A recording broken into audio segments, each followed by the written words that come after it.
प्रत्येकाला वेगवेगळ्या प्रकारची भुर्जी आवडते. ती बनवण्याची पद्धतसुद्धा प्रत्येकाची वेगवेगळी आहे. तर आज आपण बघूया माझ्या पद्धतीनं कशा प्रकारे भुर्जी बनवतात आणि मला कशी भुर्जी आवडते. चला बघूया. आज आपण बनवूया भुर्जी. तर सगळ्यात आधी मी 2 कांदे कापल्यात, 1 टोमॅटो कापला आणि थोडीशी कोथिंबीर कापून घेतली. त्यानंतर एका बाउलमध्ये 5 अंडी मी फोडून घेतले. फोडताना व्यवस्थित फोडा, कवच्या पडू देऊ नका. आता ह्या अंड्यांमध्ये आत्ताच आपल्याला पाहिजे तेवढं मीठ आपल्याला घालून घ्यायचं. चवीनुसार तुम्हाला आवडते तसं मीठ तुम्ही ठेवू शकता. आणि ह्या अंड्याला ह्या मिठाबरोबर एकजीव करून घ्यायची. कारण तुम्ही बराच वेळा बघितला असाल भुर्जीमध्ये किंवा ऑमलेटमध्ये नंतर मिठाचं खडे गावतात. तर असं काट्या चमच्याच्या सहाय्यानं मी असं ह्याला मिक्स करून घेतो. तर चुलीला जाळ लावलेला आहे आणि मेन म्हणजे माझा आवडता तवा, काळा लोखंडाचा तवा मी घेतलेला आहे. ह्याच्यात भुर्जी खतरनाक होते. तर ह्याच्यामध्ये थोडंसं तेल घेतलं, 1.5 चमचा.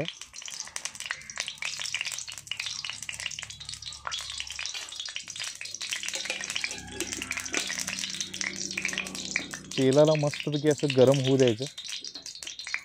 व्यवस्थित तेल गरम झालं की सुरुवातीला कांदा टाकून घ्यायचा. कांदा हा बारीक कापलेला आहे, उभा नाही कापलेला. आणि कांद्याला जवळपास ब्राऊन होईपर्यंत थोडासा आपण तेलात भाजून घ्यायचा व्यवस्थित.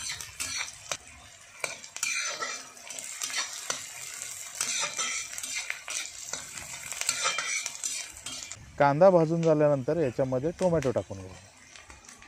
टोमॅटो बघा पूर्णपणे लाल आहे. बाजारात आपल्याला गेल्यानंतर कच्चे टोमॅटो मिळतात. तर ते कच्चे जास्त टोमॅटो घेत बसायचे नाही आणि घेतली तर याच्यात टाकायचं नाही.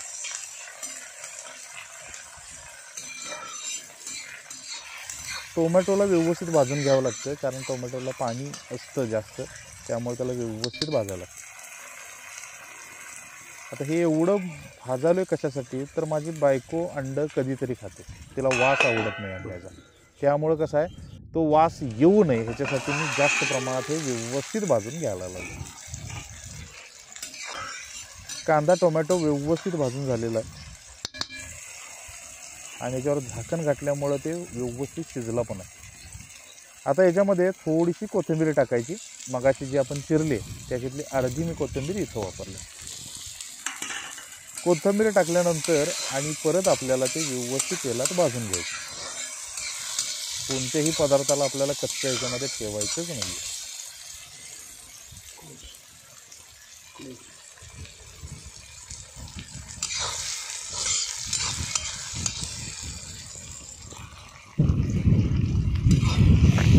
तर सगळं असं व्यवस्थित तेलात भाजून घ्यायचं. आता आपल्याला तेल खूप वाटत असेल, पण ज्यावेळी अंडं टाकेल त्यावेळी हे तुम्हाला समजून जाईल. आता जे आपण अंडं फेटून ठेवलेलं आहे तर ते या क्षणाला याच्यामध्ये टाकायचं आहे. आणि आपल्याला खरी जी काय मेहनत आहे ती आत्ता घ्यायची आहे.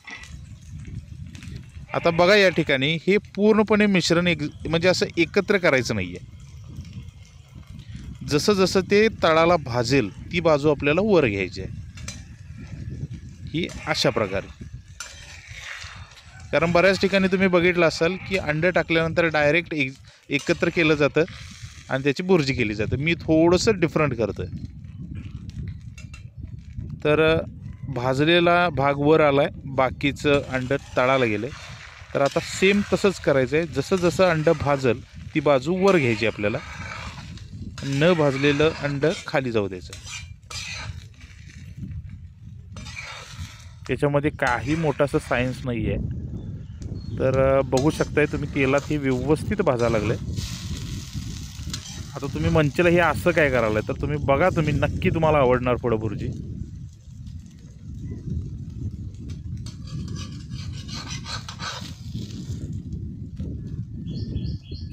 आता जेवढं काही पातळ होतं ते सगळं व्यवस्थित थोडं थोडं भाजलेलं आहे.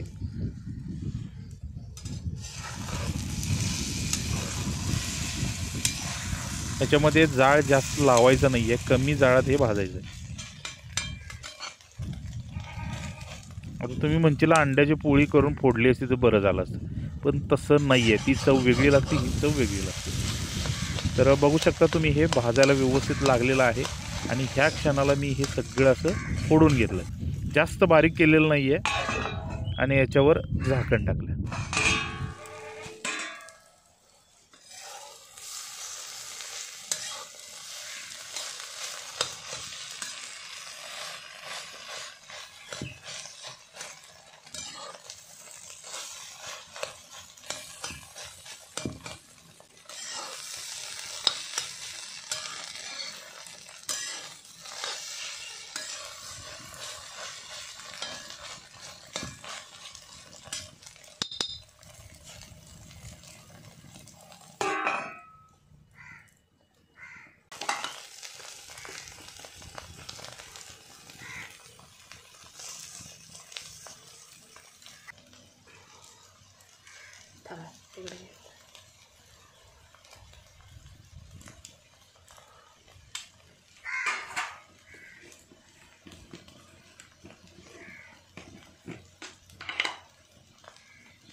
धन्यवाद. थँक्यू.